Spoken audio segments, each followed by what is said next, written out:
ವೀಕ್ಷಕರೇ, ಇರಾನ್ ಮತ್ತು ಇಸ್ರೇಲ್ ನಡುವಿನ ಯುದ್ಧ ತೀವ್ರ ಸ್ವರೂಪವನ್ನು ಪಡಿತಾ ಇದೆ. ಎರಡೂ ದೇಶಗಳು ಎಲ್ಲೆಲ್ಲಿ ಬಾಂಬ್ ಹಾಕ್ತಾ ಇದ್ದಾವೋ, ಯಾವ ತೈಲ ಘಟಕಗಳನ್ನು ಸುಡ್ತಾ ಇದ್ದಾವೋ ಅನ್ನೋದು ಗೊತ್ತಾಗ್ತಾ ಇಲ್ಲ. ದಾಳಿ ಪ್ರತಿದಾಳಿ ನಡೀತಾನೆ ಇದೆ. ಅಮೆರಿಕಾದ ವಸಾಹತುಗಳು ಎಲ್ಲೆಲ್ಲಿದಾವಲ್ಲ ಅಲ್ಲೂ ಕೂಡ ದಾಳಿಗಳಾಗ್ತಾ ಇದೆ. ಸುಮನ್ ಟಿವಿ ಕನ್ನಡದಲ್ಲಿ ಜಾಹೀರಾತು ನೀಡಲು ಸಂಪರ್ಕಿಸಿ 9683766663. ಅರಬ್ ರಾಷ್ಟ್ರಗಳನ್ನು ಕೂಡ ಟಾರ್ಗೆಟ್ ಮಾಡಿ ಅಥವಾ ಕೊಲ್ಲಿ ರಾಷ್ಟ್ರಗಳನ್ನು ಟಾರ್ಗೆಟ್ ಮಾಡಿ ಇರಾನ್ ಸಿಕ್ಕಲ್ಲಿ ಮಿಸೈಲ್ಗಳನ್ನು ಹಾರಿಸ್ತಾ ಇದೆ. 20ನೇ ದಿನಕ್ಕೆ ಕಾಲಿಟ್ಟಿದೆ ಯುದ್ಧ. ಅಂದರೆ ಅಮೇರಿಕಾ ಕೂಡ ಇದನ್ನು ಎಕ್ಸ್ಪೆಕ್ಟ್ ಮಾಡಿರಲಿಲ್ಲ, ಇಷ್ಟು ದೊಡ್ಡ ಪ್ರಮಾಣದಲ್ಲಿ ಯುದ್ಧ ಆಗ್ಬಿಡುತ್ತೆ, ಇರಾನ್ ಈ ರೀತಿ ಒಂದು ರಿವೆಂಜನ್ನು ತೀರಿಸ್ಕೊಳ್ಳುತ್ತೆ ಅಥವಾ ಇಷ್ಟು ದೊಡ್ಡ ಮಟ್ಟಕ್ಕೆ ಯುದ್ಧ ಮಾಡುತ್ತೆ ಅಂತ ಅಂದ್ಕೊಂಡಿರಲಿಲ್ಲ. ಎಲ್ಲೋ ಒಂದು ಕಡೆ ಹೆದರು ಬಿಡ್ಬೋದು ಅನ್ನೋದು ಅಮೇರಿಕಕ್ಕೆ ಕೂಡ ಇತ್ತು. ಅಮೇರಿಕದ ದೊಡ್ಡಣ್ಣ ಟ್ರಂಪ್ಗೂ ಕೂಡ ಸ್ವತಃ ಪತ್ರಿಕಾಗೋಷ್ಠಿಯಲ್ಲಿ ಹೇಳ್ತಾರೆ, ಈ ಮಟ್ಟಕ್ಕೆ ಹೋಗ್ಬಿಡುತ್ತೆ ಅಂತ ಅಂದ್ಕೊಂಡಿರಲಿಲ್ಲ ಅಂತ. ಈ ಯುದ್ಧದ ಪರಿಣಾಮ ಎಲ್ಲ ದೇಶಗಳ ಮೇಲೆ ಪರಿಣಾಮವನ್ನು ಉಂಟು ಮಾಡ್ತಾ ಇದೆ. ಜಾಗತಿಕ ಮಟ್ಟದಲ್ಲಿ ಅಥವಾ ತೈಲ ಮಾರುಕಟ್ಟೆಯಲ್ಲಿ ದೊಡ್ಡ ದೊಡ್ಡ ಬದಲಾವಣೆಗಳಾಗ್ತಾ ಇದೆ. ಭಾರತ ಸೇರಿದಂತೆ ಹಲವಾರು ದೇಶಗಳ ಮೇಲೆ ಇದರ ಪರಿಣಾಮ ಬೀರಿದೆ ಅಂತಲೇ ಹೇಳ್ಬೋದು. ಸುಮಾರು 91 ದೇಶಗಳ ಮೇಲೆ ಈ ಯುದ್ಧದ ಎಫೆಕ್ಟ್ ತಟ್ಟಿದೆ. ಬೇರೆ ಬೇರೆ ದೇಶಗಳಲ್ಲಿ ಪೆಟ್ರೋಲ್ ಮತ್ತು ಡೀಸೆಲ್ ದರ ಗಗನಕ್ಕೇರ್ತಾ ಇದೆ. ಕಾರಣ ಏನು? ಅಗೈನ್ ಕೊಲ್ಲಿ ರಾಷ್ಟ್ರಗಳಿಂದ ಅಥವಾ ಇರಾನಿಂದ ಸಪ್ಲೈ ಆಗ್ತಕ್ಕಂಥ ಹಾರ್ಮೋರ್ಜ್ ಜಲಸಂಧಿ ಮೂಲಕ ಹೋಗ್ತಕ್ಕಂಥ ಹಡಗುಗಳಿಗೆ ಸಾಧ್ಯತೆ ಇಲ್ಲ. ಕಾರಣ ಏನು? ಯಾವ ಹಡಗು ಹೋದ್ರೂ ಅಲ್ಲಿ ದಾಳಿಯಾಗತ್ತೆ, ಅವ್ರ ಮೇಲೆ ದಾಳಿ ನಿರಂತರ ಮುಂದುವರೆದಿದೆ. ಸೊ ಈಗ ಪೆಟ್ರೋಲ್ ಮತ್ತು ಡೀಸೆಲ್ ದರದಲ್ಲಿ ಯಾವ್ಯಾವ ದೇಶದಲ್ಲಿ ಎಷ್ಟೆಷ್ಟು ಏರಿಕೆ ಕಂಡಿದೆ, ಏರಿಕೆ ಕಾಣೋದಕ್ಕೆ ಪ್ರಮುಖ ಅಂಶ ಏನು ಅಂತ ನೋಡೋದಾದರೆ ನಾವು ಒಂದು ಸಮಾಧಾನ ಪಟ್ಟುಕೊಳ್ಬೇಕಾದ ಅಂಶ ಇದರಲ್ಲಿದೆ. ಭಾರತದಲ್ಲಿ ಇದುವರೆಗೂ ಕೂಡ, ಈಗ ಯುದ್ಧ ಪ್ರಾರಂಭವಾಗಿ 20 ದಿನಗಳು ಕಳೆದರೂ ಕೂಡ ಇದುವರೆಗೂ ಪೆಟ್ರೋಲ್ ಪ್ರೈಸ್ನಲ್ಲಿ ಅಥವಾ ಡೀಸೆಲ್ ಪ್ರೈಸ್ನಲ್ಲಿ ವ್ಯತ್ಯಾಸ ಕಾಣ್ತಾ ಇಲ್ಲ. ಕೇವಲ ಗ್ಯಾಸ್ ದರದಲ್ಲಿ ಬಹಳ ದೊಡ್ಡ ಪ್ರಮಾಣದ ಏರಿಕೆ ಆಗಿದೆ. 1,500 ಸಿಗ್ತಾ ಇದ್ದಂಥ ಗ್ಯಾಸ್ 5,000 6,000 ಮಟ್ಟಕ್ಕೆ ತಲುಪಿದೆ. ಹೋಟೆಲ್ಗಳು ಕೂಡ ಬಂದಾಗಿದ್ದಾವೆ, ಅದೆಲ್ಲ ನಿಮಗೆ ಗೊತ್ತಿರುವಂಥ ವಿಚಾರ.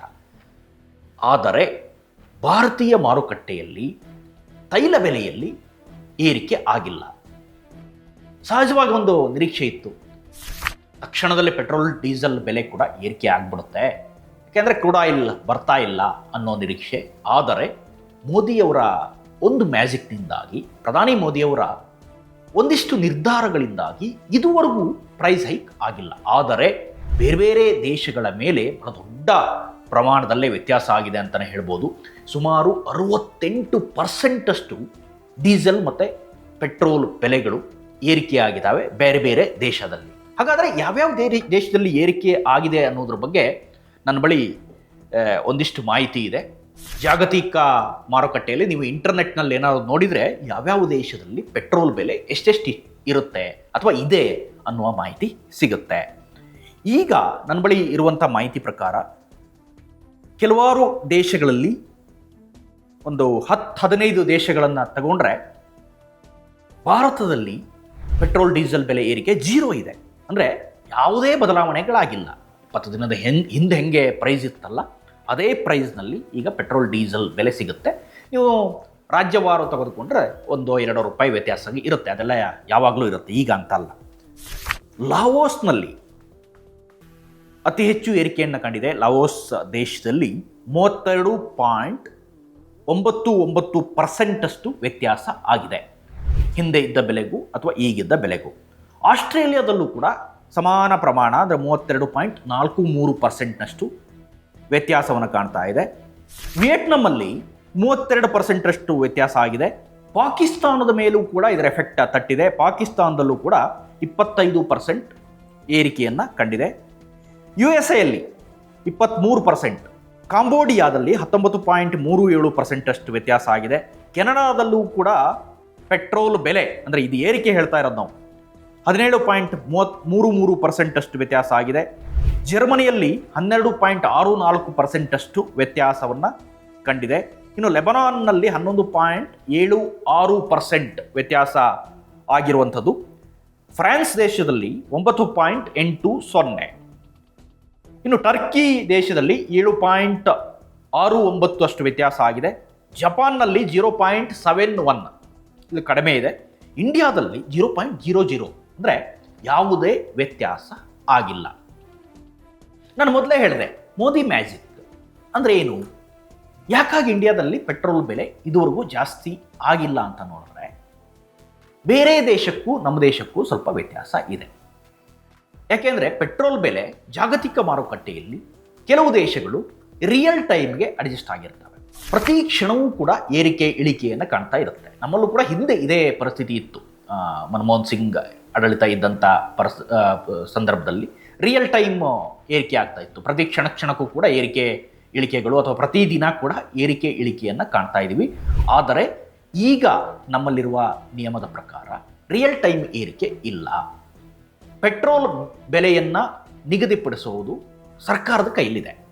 ಸೊ ಆ ನಿಗದಿಗೆ ತಕ್ಕಂತೆ ಅಥವಾ 1-2 ರೂಪಾಯಿ ವ್ಯತ್ಯಾಸ ಆದರೂ ಕೂಡ ಅದನ್ನು ಸರ್ಕಾರ ಹೊಂದಾಣಿಕೆ ಮಾಡ್ತಾ ಇದೆ. ಅಂದರೆ ರಿಯಲ್ ಟೈಮ್ ಏರಿಕೆ ಆಗದೇ ಇರೋದ್ರಿಂದ ಪೆಟ್ರೋಲ್ ಬೆಲೆ ಇದುವರೆಗೂ ಕೂಡ ಅದೇ ಹಂತದಲ್ಲಿದೆ. ಬೇರೆ ಬೇರೆ ದೇಶದಲ್ಲಿ ರಿಯಲ್ ಟೈಮ್ ಏರಿಕೆ ಆಗಿರೋದ್ರಿಂದ ಇವತ್ತು ಪೆಟ್ರೋಲ್ ಬರಲಿಲ್ಲ ಅಂತಂದ್ರೆ ತಕ್ಷಣದಲ್ಲಿ ನಾಳೆ ಪೆಟ್ರೋಲ್ ಬೆಲೆ ಏರಿಕೆ ಆಗಿಬಿಡುತ್ತೆ. ಅದು ಬೇಡಿಕೆಗೆ ತಕ್ಕಂತೆ ಹೆಚ್ಚು ಕಡಿಮೆ ಆಗೋದು ಆಗ್ತಾ ಇದೆ. ನಮ್ಮ ದೇಶದಲ್ಲಿ ಆ ಪರಿಸ್ಥಿತಿ ಇಲ್ಲ. ಯಾಕೆಂದರೆ ಈಗಿನ ನಮ್ಮ ನಿಯಮದ ಪ್ರಕಾರ ಸದ್ಯಕ್ಕೆ ಇದನ್ನು ಕಂಟ್ರೋಲ್ ಮಾಡ್ತಾ ಇರೋದು ಸರ್ಕಾರ. ಒಂದು ವೇಳೆ ಹೆಚ್ಚಾಗ್ಬೋದು, ಕಡಿಮೆ ಆಗ್ಬೋದು, ಆದರೆ ಒಂದು ಸ್ಟ್ಯಾಗ್ನೆಂಟ್ ಇದನ್ನು ಕಾಯ್ದುಕೊಳ್ಳುವಂಥದ್ದು ಸರ್ಕಾರದ ಕೈನಲ್ಲಿದೆ. ಇನ್ನೊಂದು ಇರಾನ್ ಮತ್ತು ಭಾರತದ ನಡುವಿನ ಸಂಬಂಧ. ಈಗಾಗಲೇ 6 ಹಡಗುಗಳು ಬಂದಿದ್ದಾವೆ. ಅದರಲ್ಲೂ ನಿಮಗೆ ಕೆಲವು ಸಿಲಿಂಡರ್ ಗ್ಯಾಸನ್ನು ತಂದಿದ್ದರೆ, ಗ್ಯಾಸ್ಗಳನ್ನು ಹೊತ್ತು ತಂದಿರುವಂಥ ಹಡಗುಗಳಾಗಿದ್ದರೆ, ಇನ್ನು ಕೆಲವು ಕ್ರೂಡ್ ಆಯಿಲ್ ಕೂಡ ಬಂದಿದೆ. ಹಾಗಾಗಿನೇ ಸರಿಯಾದ ಟೈಮ್ಗೆ, ಮತ್ತು ಬಹಳ ಮುಖ್ಯವಾಗಿ ಗಮನಿಸಬೇಕಾದ ಅಂಶ ಅಂತಂದರೆ, ನಮ್ಮಲ್ಲಿ ಪೆಟ್ರೋಲ್ ಡೀಸೆಲನ್ನು ಸುಮಾರು 15 ದಿನಕ್ಕಾಗೋಷ್ಟು ಈಗಾಗಲೇ ಸ್ಟಾಕ್ ಇಟ್ಕೊಂಡಿತ್ತು ಇಂಡಿಯಾ. ಆದರೆ ಗ್ಯಾಸ್ನಲ್ಲಿ ಅಷ್ಟು ದೊಡ್ಡ ಪ್ರಮಾಣದ ಸ್ಟಾಕ್ ಇರಲಿಲ್ಲ ಅನ್ನೋದು ಗೊತ್ತಾಗ್ತಾ ಇದೆ. ಮತ್ತು ಇದನ್ನೂ ಹೊರತುಪಡಿಸಿದರೆ ತಕ್ಷಣಕ್ಕೆ ಪೇಮೆಂಟ್, ಅಂದರೆ ಆ ಏಜೆನ್ಸಿಗಳ ಜೊತೆ ಮೊದಲೇ ಬುಕ್ಕಿಂಗ್ ಮಾಡೋದಿರ್ಬೋದು ಅಥವಾ ತಕ್ಷಣದ ಪೇಮೆಂಟ್ ಇರ್ಬೋದು, ಇದನ್ನೆಲ್ಲದೂ ಕೂಡ ಸರ್ಕಾರ ನಿರ್ಧರಿಸ್ತಾ ಇದೆ. ತಕ್ಷಣದಲ್ಲಿ ಪೇಮೆಂಟ್ ಆಗ್ತಾ ಇರೋದರಿಂದ ಬರೋದರಲ್ಲಿ ಯಾವುದೇ ತಡ ಆಗ್ತಾ ಇಲ್ಲ.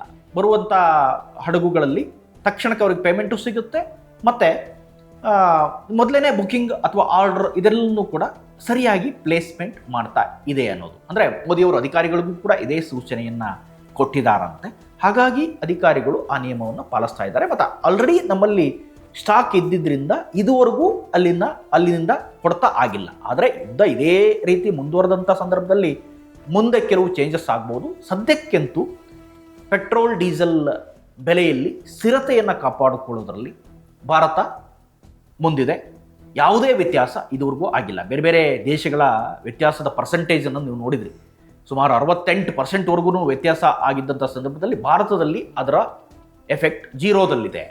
ಅಂದರೆ ಇದುವರೆಗೂ ಕೂಡ ಯಾವುದೇ ಚೇಂಜಸ್ ಆಗಿಲ್ಲ ಅನ್ನುವ ಅಂಶ ಗೊತ್ತಾಗ್ತಾ ಇದೆ.